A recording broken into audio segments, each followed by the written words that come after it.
All right. Let me just fire up Instagram before we start.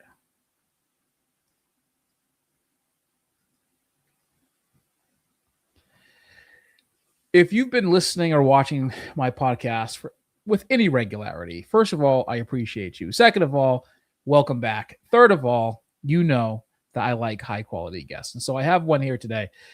Today, my conversation is with Jeffrey Klein. He is a communicator's communicator. Today we're talking about mastering the art of business communication. You may remember a conversation I had with a former FBI agent before who was on the scene during 9/11, during the terrorist attack, and was a hostage negotiator. It's so important and critical in business to be able to negotiate, to be able to communicate clearly, to set expectations with the people that you work with, the people who you do business with. It is a power skill and it is a superpower. And you may say to yourself, well, I'm not articulate. So how can I communicate well? Well, everybody has, when it comes to communication, everybody has their own specialty. So we're going to talk about that. We're going to talk about content marketing and how you can communicate in that. That's going to be really intriguing to me. I'm excited to have Jeffrey here with me today for a nice, relaxing conversation about business communication. Sit back, relax. I'm going to ping for a second, and I'm going to bring Jeffrey up.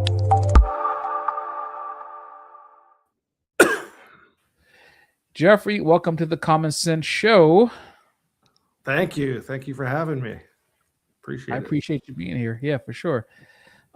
So I wanted to talk about just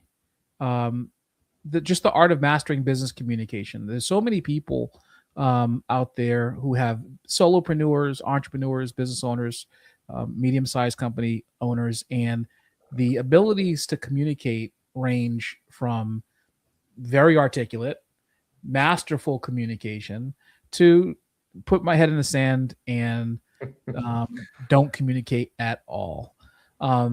But before we talk about this, I want to just talk a little bit about your experience when it comes to communication and business communication. Can you give us just a little bit of background of what you're currently working on right now? Sure. Effective communication is kind of the umbrella of a lot of what I do. And it comes from a place of a belief that what we're all trying to do here as human beings on this planet is connect with one another. Mm-hmm. And for me, I think the best way to connect is by having effective communication. So for me, that's kind of where the start and the end of most things that I think about and talk about. I am a content marketer. I produce video and animation to help people communicate their message and their story to the audience they're trying to reach. I also teach at Temple University in social media marketing and the Wharton School in business impact, business communication for impact. I did a TEDx on the power of storytelling. And so for me, I kind of have a worldview, which is we're all trying to connect. And the best way to do so is through effective communication. And I believe that the best way to communicate is by telling a story.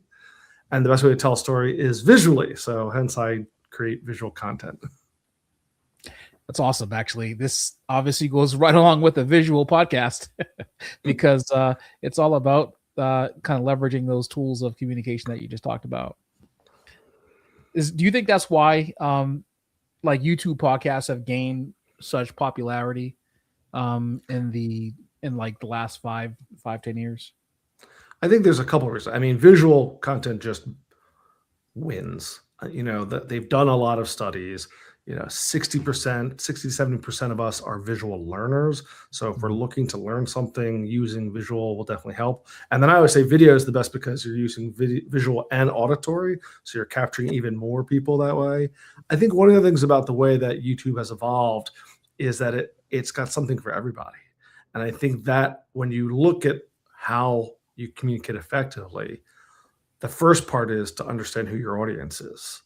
I have developed something I call the 11th commandment, know thy audience. And because if you're consistent in your communication about what's important to you, then you will attract those people who want to know what you know. Yeah, no, that makes sense. So I'm writing my first book right now. Congratulations. And it is thank you. It's it's hard to say the least to write any book. I'm already a published writer with Forbes, but like a book is different, right? So like with my Forbes articles, 800 to 1,000 words, that's easy. I could probably crank that out in about 45 50 minutes, right? But like a book, we're talking like 60,000 words, right? With 2,500 word chapters. I mean, it's a haul, and linking everything together from chapter to chapter is even harder. But one of my communication styles, I think, to what you preach from your framework is storytelling. And so in my book, I use my experience in business coaching and consulting in every single chapter. And I'm talking about the book is about turnarounds. I consider it a successor to the E Myth. And every chapter, I had two options, right? I could have used the E Myth method, which was to take one story and thread it through the entire thing. That's fine. I decided to use all the chapters for every experience I had and create each individual story so that the person who's reading it is like, oh, what happened next, right? Oh, he has a different story for this, right? Some of the stories are composites of multiple experiences. Some of them are just straightforward stories of what I encountered, or personal stories. So I kind of really connect with what you're saying about storytelling and why the uniqueness of it, but being able to do that in a visual platform like social media, it really does.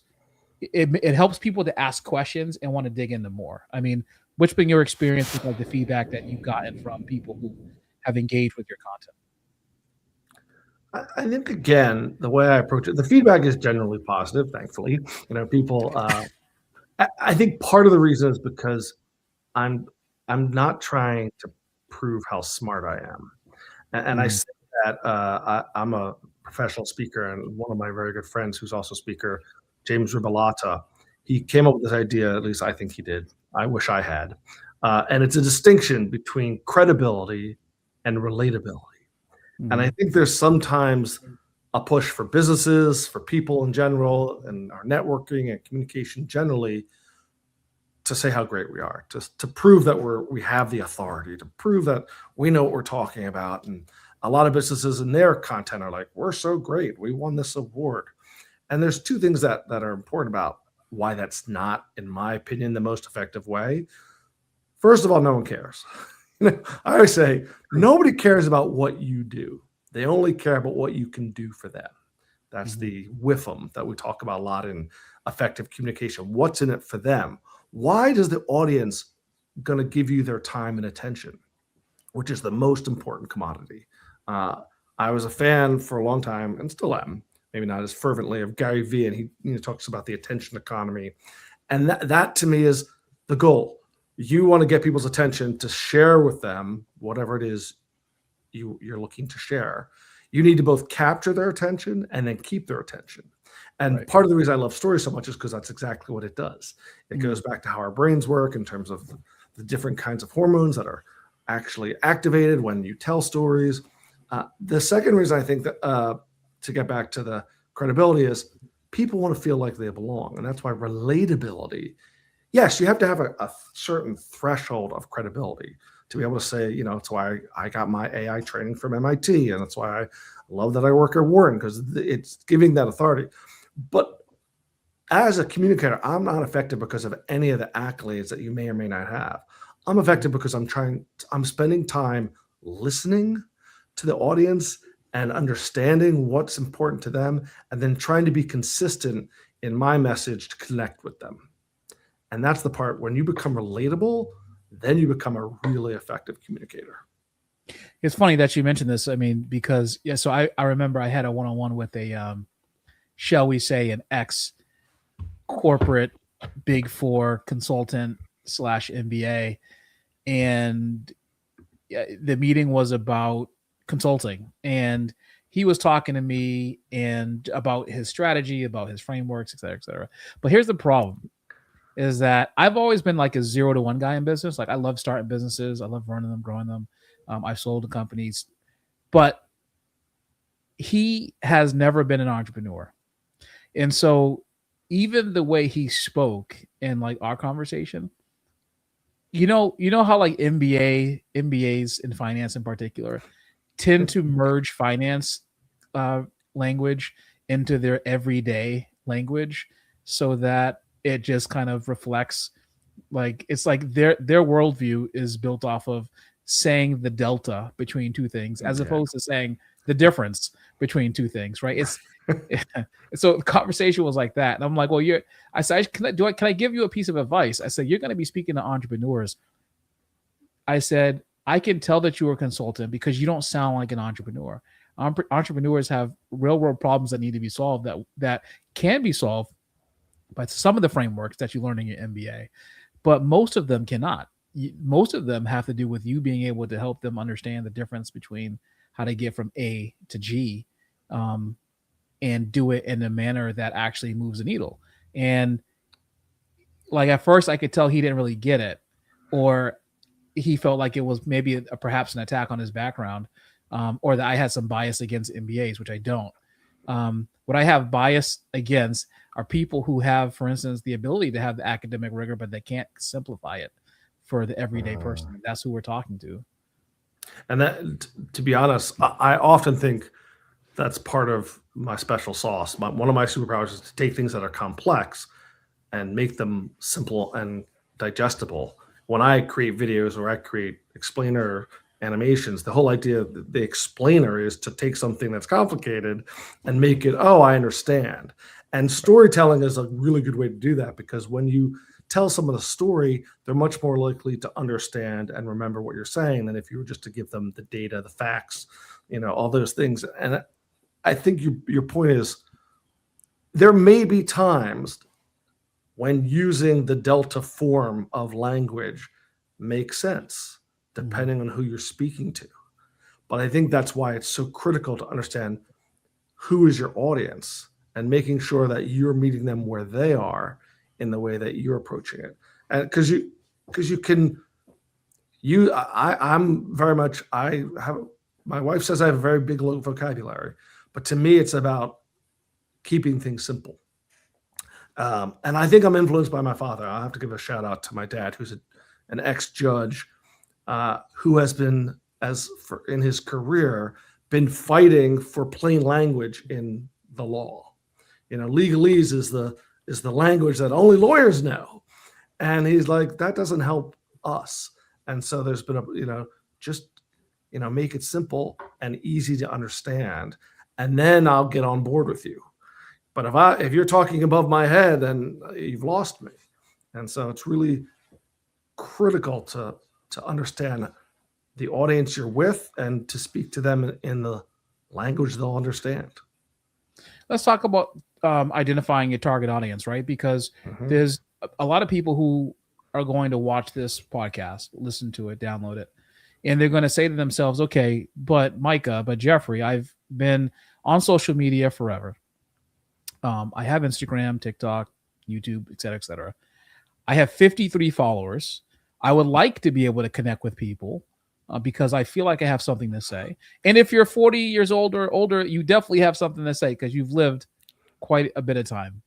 How can they identify who they're speaking to and to constantly speak to that person? One of the hardest things in YouTube and social media is identifying that avatar. And then every piece of content you make is hitting that same avatar over and over and over again. It's why it's like the Mr. Beast formula, right? He just makes videos for the people he knows are going to watch because he knows exactly who's watching him every single time. How do you get there? It takes time and patience, which I think a lot of people generally don't have, in particular with social media. And it's about asking questions. It's about being curious about it. So you have to understand that, like, okay, who am I trying to serve? And then thinking about, well, what are the problems they have? So kind of reverse engineering, if you're in whatever business you're in, if you're in the business of, fixing windows, I'm looking out the window, then there are people who've had broken windows. So you need to be talking to them and serving them with content that's going to be useful for people who do DIY or who are whatever the pain point is. And then you just need to be consistent. in terms of like finding them, I think part of it is not to search for them in a direct way, but to understand what it is the value that you give to solve a particular problem. So, and then you can create your ideal avatar. In marketing, a lot of people do buyer personas or avatars that they think they know, and then you have to test it. You have to go out and see if people are responding to it. And part of it is I'm all a big believer in looking at the data. One of the challenges is like, yeah, but I don't have enough data yet. And so it's like, it's that kind of catch-22 about how you get experience if you don't have experience. Right. And I think it's just about being, self-aware. I think that's a lot of where it starts. People think that their content is great and will connect with people. And are you creating content? It has to be authentic, and it has to be authentically driven to connect with people. So that if I'm interested in blueberries, and I love blueberries, and I think my audience is going to love blueberries, but they're all raspberry eaters. But I'm like, but blueberries are better. Well, I'm not going to attract those raspberry eaters because they prefer raspberries. So I think it's really about, kind of being aware enough to realize, okay, I'm not getting any traction. There's two reasons I think people don't get traction. Either they haven't hit the right audience, or their content isn't correct. When we look at engagement, if you're putting out content, even if you have 50 followers, if those 50 followers aren't engaging with you, then you need to think about, okay, those may not be the right people, or I may not be sharing the right kind of content. Yeah, I want to illustrate your point with my own experience, which is that, so I made a video. It was something like the top 5 ways to make $100 a day or something to that effect, right? So YouTube, you can make start with 200. That's how you do it. Yeah, good point. Shorts, live, and video on demands, right? So it was a video on demand video that I made. I cut that video up into shorts, okay, of I think like 5 or 6 shorts, right? Basically each of the ways to do it. So I made this short about hot online surveys being the one way to do it. I had no reasonable expectation for what that video would do. 82,000 views and responsible for 283 subscribers to my channel alone. That short, that 1 16-second short. And then, of course, the comments on that video was that I was a charlatan, I was a hack, I don't know anything. I don't know my butt from my elbow. Like, you're a liar. You're out here lying to people. You're out in these streets lying to people. And then to the thank you for this. Where can I find it? Can I do this in my country? It ranges from death threats to can I do this in my country? Right. That's good content when you polarize people. You're doing something right. Exactly. And so I had never thought about doing a video like that before I did it.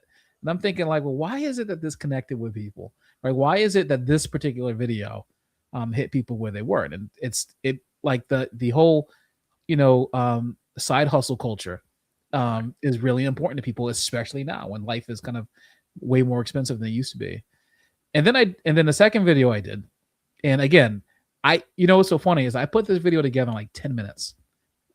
Literally 10 minutes, because I just thought it was sounded like a good idea. I was like, let me just try it. The the LA wildfires were raging, right? Mm-hmm. Raging. And I just happened to come across a news story that insurance companies were pulling out of California at a significant clip just prior to the wildfire, literally just prior to the wildfire. It didn't absolve them from the claims, but depending on when they pulled out, but they were. And so I made a video on that. I got that video, something like 20-minute video, got between 7,000 and 8,000 views. And I had people in the comments thanking me for covering the story. And I had for people from California thanking me for covering the story. And I didn't have, again, any expectations of what that video would do. I just did it because I thought it was a good story. And I built my I say that to say that I built this podcast to talk about common sense business topics, talking to experts, opining on news stories that come up, giving my take, and maybe reacting to some things. But so the general person who I thought would look at this would be like business owners or someone in the business sphere, business adjacent interest. But really, it's been like the whole personal consumer who stories that connected with people. It's interesting. I spend time, as do a lot of content creators, creating the content we think people will respond to. And then reality hits, and you go, I didn't think that would do well. I just thought this would do great. And Right.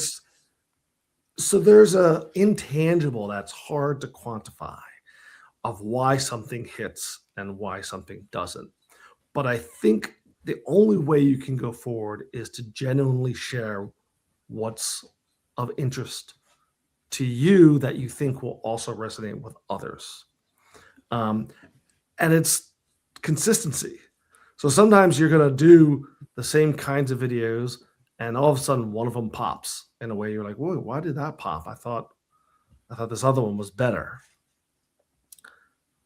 But I think your point is that you had no expectations. And for business owners, that's a hard place to live, because we're like, we got to pay the rent. We got to pay the more. Like, we need to generate income. But I think part of it is being consistent, not just in terms of consistency has two levels.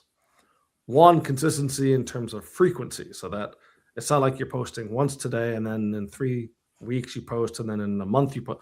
Like, people need to know that you're there, both in terms of so that they get to know you, but also in terms of top of mind. Mm-hmm. We're all suffering from what I call infobesity. There's too much information out there. So sometimes you just need to share even with your own network, who might not see it if you don't share it more than once, or you're like, I put it out there and nothing happened. And you're like, you put out there once on a Right. Thursday and you put out one piece of content, well, I thought it would.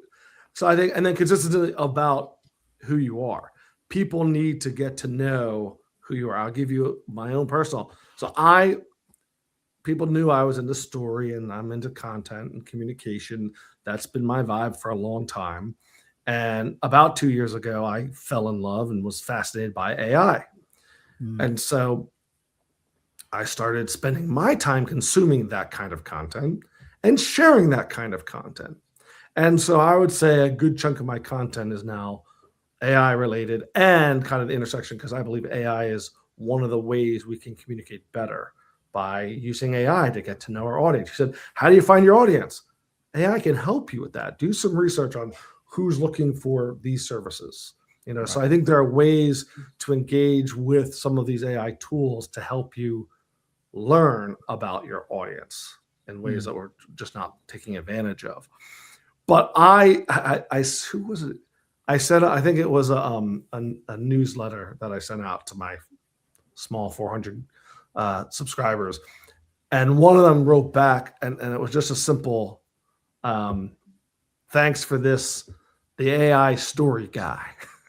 And which is not a moniker I created, but I was like, oh, I kind of like that. And so the idea was that the story guy was something I actually tried to, gravitate to for a while. And then I just like, you don't want to give yourself a name. Let other people look at what you're doing and they'll recognize. A lot of people in my network, and even someone out of my network, now know that I spend a lot of my attention on AI, so that if they have an AI question, they come to, I met someone and they're like, hey, can you help me figure out what course I should take if I want to, improve my AI literacy in this area? And so your credibility comes from just doing the work and sharing it. And I think that's something that people have to recognize, is you have to do the work. If you're going to promote yourself as someone who is about communication, then you got to learn about communication. If you're going to be the person who's going to know about the behavior of buyers, or generative search engine optimization, which I don't know very much about, but I'm kind of intrigued by it. Like you can't just like read one article and then, oh, I know enough to get ahead. You have to be consistent in your efforts to learn. And that's, I think, the thing that education, and as I think I mentioned earlier, to me, the most powerful attribute any professional can have is curiosity. If you're not asking questions, you're not learning, whether it's about your audience, about your industry, about something you want to know. And with the proliferation of AI tools, there's more opportunity to learn than ever before. How do you what's your thoughts on how much AI to introduce into your videos or into your presentations, specifically like your social media content? Is there a risk of being considered inauthentic eventually, because you're letting AI do the heavy lifting? There's like, what I notice is that there's two schools of thought here. For people who are kind of like a little bit more cerebral, they're kind of thinking, well, you're letting AI do all the heavy lifting for you. The people who are more adaptable to change but yet still cautious are like, yeah, you should let AI do what it does, but at the same time add in the human element. What's the proper mix? By the way, we have a comment here that says Jeff's are some of the best in the business. This comes from a guy named Jeff. So so there's we like to stick together, us Jeffs, that's yes, important. That's right. A little biased, but that's okay. It's a question that I get a lot. And I've spoke at an event that had a lot of creatives. And I think there's an element of fear and worry about jobs, and like, well, if I'm a designer and all of a sudden AI can do what I do, am I in trouble? And I actually would argue, it can't do what you do. Right. Number one, I believe in human-centered AI, where the human is always in the loop in some regards. And the idea behind how I think you leverage AI with content is it can do some of the stuff that is you either can't do, or stuff that you don't really want to do. So if it's kind of routine and repeatable, boring kind of stuff, I'm a creative and I have no artistic skill. So I make a distinction between having the technical skills to draw and use Adobe and use those tools. I didn't go to art school or anything of that nature, but I have creative thinking, and I think that's part of the skill. If you're going to design something for social media and you have no design background and you have no creative background, you won't know the right questions to ask AI. Right. You won't approach it in the same way as someone who has those skills. And so one of the elements they talk about, so if AI can do a lot of what humans do, what's left? And one of the things that's come across from that is taste. That humans have taste in a way that AI doesn't, because AI is just putting zeros and ones together and predicting the next thing that's going to come and generating based on the prompts. For me, there's a term out there that is AI slop. And they're saying because AI is so easy to use now, we are generating a lot of mediocre stuff. And yes. My feeling about AI is AI can do incredibly well at creating adequacy. Mm-hmm. But if you want excellence, then there has to be a human in the loop. And I'll give you a silly example. So I was on a webinar with some people I know, and they were talking about AI work slop, how people were generating AI work slop.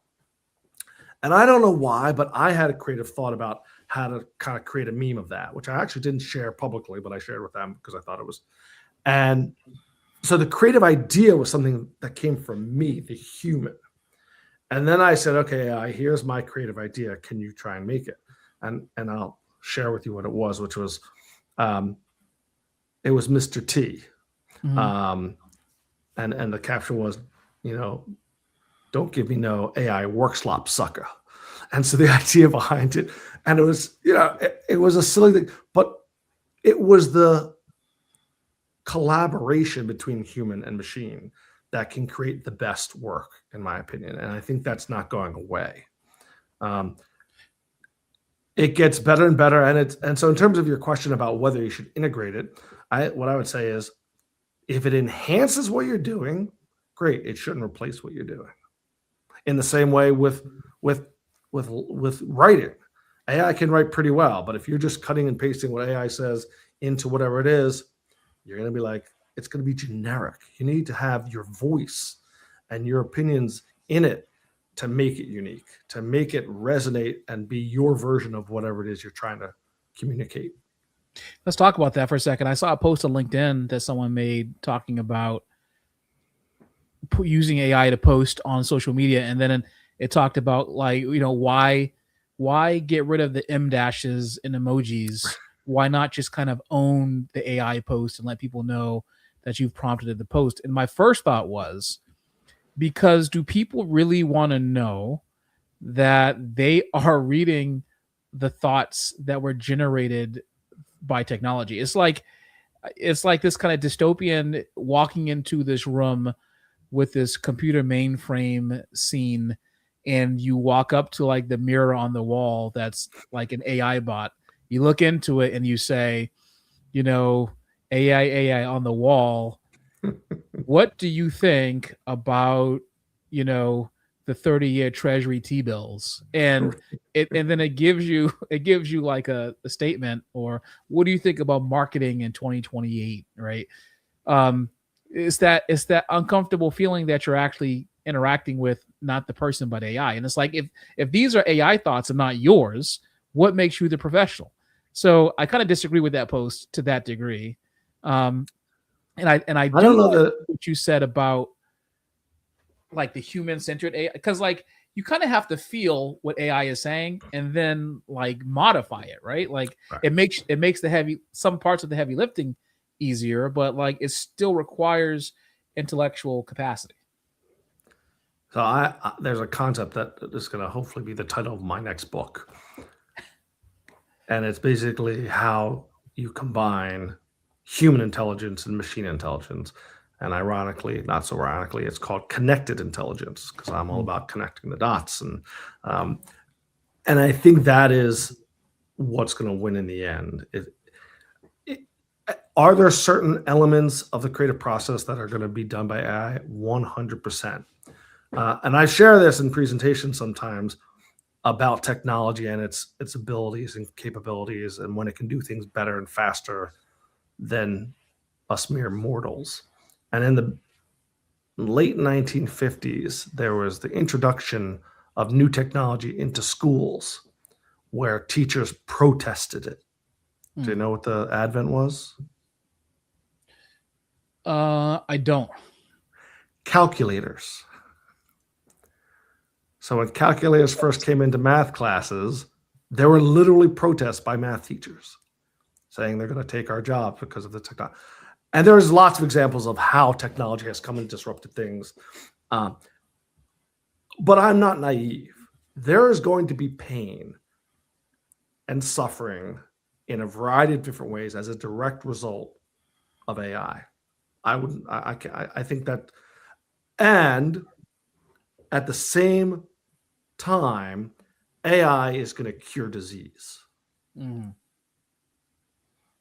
So one of the things I feel about AI, that I want to be one of the voices of positivity and mixed with caution, is that my hope is that the leaders of AI who are advancing it as fast as they can, have humans in mind. And a lot of them talk about it, and then others, I don't know if you've seen yet, but Time Magazine just came out with their Person of the Year. And was it ChatGPT?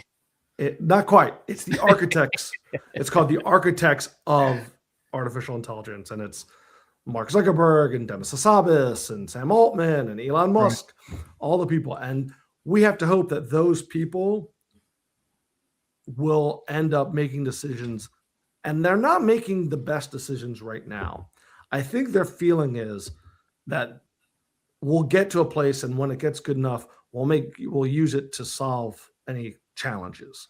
So as an example, technology will fix the problems that technology makes. So right now, technology, the AI and technology is a drain on energy. Right. It requires so much energy. And at the same time, they're like, but don't worry, AI will fix the energy problem. Mm-hmm. And I buy into that a little bit. It's kind of like, yeah, but if you're causing the problem and you're not helping solve the problem, I guess that's better than just causing a problem. But there's a group, there's a spectrum. I created something called the AI worldview spectrum. Mm-hmm. And on the one hand, you have the doomers who think that AI is going to, Terminator's coming and going to kill us all. Right. At the other end of the spectrum are the effective acceleration movement. Mm. And their belief is AI at all costs, accelerate as fast as you can. And if we don't become the dominant species, well, so be it. And by the way, no regulation. The market will figure it out. And I think both extremes are problematic, as it is in most cases. Those aren't the humanist, I imagine. No. I've referred to myself as an AI humanist or an AI optimist, and I think you have to approach it with your eyes wide open and understand there's going to be some things that are going to be uncomfortable, and we will get through it. That's my hope and my belief is that enough people there are enough leaders in the AI space that are actively thinking about, wait, we have to make sure that the humans are in the loop. And I think that's still the best way to communicate with AI is to treat it like a human and to ensure that when you're communicating with it, the end result's benefiting the human. How do we control for hoping for benevolence from the creators of these AI tools? Like, how do you, not you existentially, like, how do we control in our lives for managing AI when the benevolence of the creator of the AI is not there? Like, what do we have to tether ourselves to? I think, like a lot of pre-AI, there's a lot of the way personally, a lot of negativity in the world, and I'm like, I don't want to add to it. So that's part of I try and approach things with a positive spin because I don't want to add to a lot of the negativity that's out there. At the same time, I think that people say, "Oh, do you speak because you want to change the world?" And I'm like, I do want to change the world, not necessarily on the on that scale, because I think every person has to make a commitment to change the world one person at a time. And so what is it that you can do yourself to make sure that your values are in your work and that when you're met with a choice, we have choices, you're doing so with awareness and empathy and all the things that make us human. Some of those things that AI can replicate, but it's not the same in my opinion. So I think it's about everyone taking their approach. And then I'm not an activist. There are people who will go and will protest and rally and grassroots swelling of all the different elements, and I support the fact that there are people out there doing it. Someone like Tristan Harris, who is a vocal about warning about the potential negatives of AI. And I think that's the discourse that needs to be in there. We need to have a mix of opinions. And it's unknown. Can I ask you a question on that? Who needs to be in that conversation? Who needs to, does everyone need to have a voice? I'll give you, ideally, but I don't know if that's realistic. Representation is how we work here to a certain degree. Yeah, I'm not a political creature, and so some of those questions I don't spend my time thinking about as deeply as I might. I leave that to the philosophers of the world. But I think there needs to be so anyone who's in a position of leadership, we need to support those ones that we feel are in favor of the values we believe.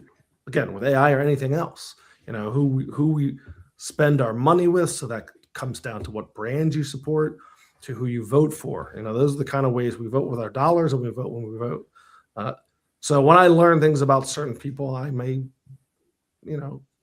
stop thinking about supporting them in the way that I did. But I'm a consumerist as well. Right.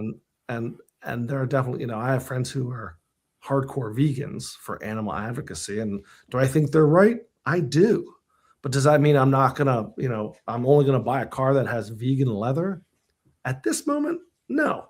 Like, it's just not, you have to make choices. You have to pick your battles. But I think on the whole, we have to lean into humanity in a way that is considerate, but realistic. And I'm a practical person.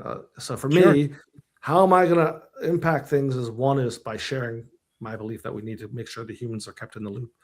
And then by helping people learn about AI. Because for me, what the studies have shown is the people that fear AI the most, not surprising, are the ones that haven't really had any experience with it. And when you've had experience using it and you're like, oh my God, this is pretty cool. And it can do things like solve scientific breakthroughs, and recognize that you have to balance the good and the bad, and learn from the bad. There was a tragic story of someone who, committed suicide as a result of an interaction with a chatbot. Yeah, I saw that. The next, within days, OpenAI, it was ChatGPT, had started to train the model in a way to recognize when those things happen, to actually get experts in psychology to help them to try and solve this problem. There are going to be instances of unfortunate things. There always are. I mean, do we prefer to take the train than covered wagons? Well, guess what? A lot of people died when they were building the railroads. Should we not have done it? And I don't want to seem insensitive. There's always going to be some people who are casualties of progress. And it's unfortunate, but it's just the way the world is.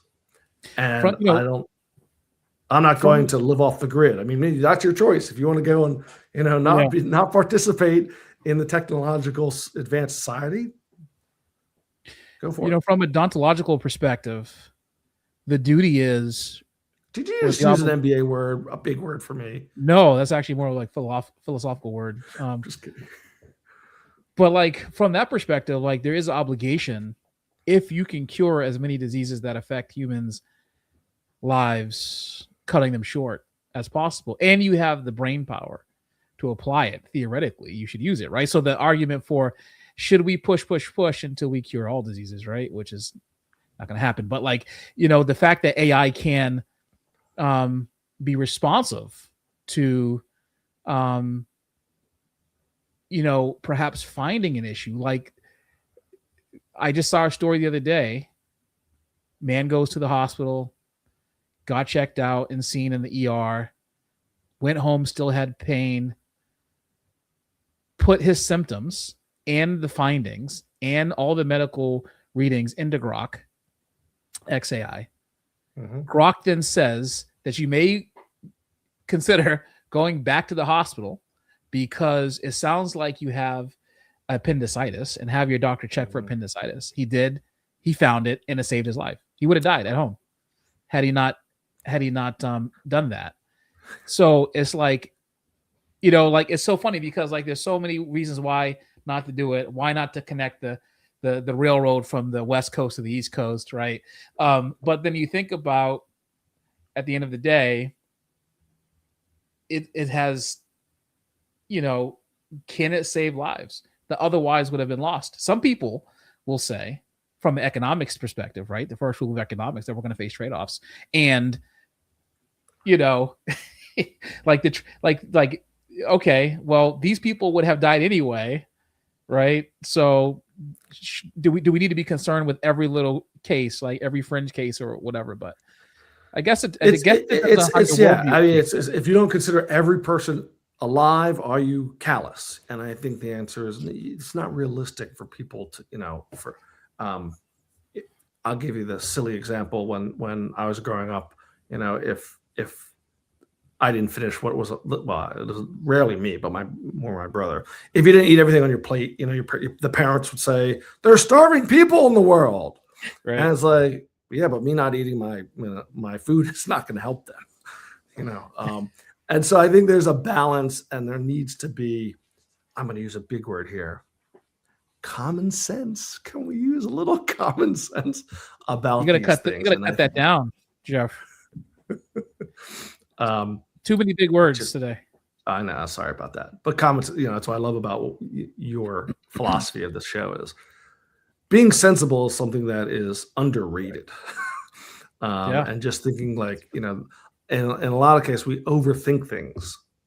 And it's like, no, just what's, my father, who was the judge, is one of the most commonsensical people I know. And he was a jurist in that kind of way. And sometimes the law didn't always make sense. And you have to step back and say, wait a minute, what's the common sense approaches about how you apply this law? And if you apply it to the strict letter of the law, in my opinion, you might end up making the wrong decision. And you have seen throughout history with the Supreme Court doing things where they're like, yeah, the law is wrong. And we have to find a way to intellectually, express how to make it right. And I think there's some of that going on. But I think, again, common sense is one of those other attributes we need to embrace and encourage and leverage for how we interact with others, how we communicate with others. That's be curious and common sense. Those two things will get you very far in life, in my opinion. It's true. I had someone ask me the other day, about my life philosophy. And I said, my life philosophy, I said, it's basically Occam's razor. There's two complex issues, and the simplest answer to those two complex issues is generally closer to the truth. It's not always, but more often than not, if it's easy to think about and you feel like it fits into an easy framework, it usually can solve most problems. Car's upside down, it's on fire, and there's someone over here with a broken leg in the grass, but there's somebody still in the car. Two complex problems. Okay, which one do I solve first? Right? It seems like the simple answer to those two complex questions is the actual answer. I'm not going to give the answer because I want everybody to think about that. I hope. It reminds me. I've quoted. I think Einstein is quoted with saying, "Make things as simple as possible, but not simpler." Right. And people can interpret that how they want. But I think again, more often than not, humans get in the way of get in their own way about how to solve things. I think another part of it is having perspective. And that's part of common sense, is recognizing that you may not have the only way of thinking about this, and maybe having being open to the idea that there's multiple ways to get from here to there. And it's not one's right or wrong, or they're different sometimes. And yet they're still, if it's grounded in common sense and empathy, you'll probably do all right. I think what you said is interesting, because I think that we're talking about mastering the art of business communication, right? If you acknowledge that there probably are 4 ways to get to the answer, but then you say, however, as leadership, we have to choose one, right? We can't take 4 rails to get to the same place. We can only take one. It really does kind of, and you can explain why you chose the one as opposed to the other 3.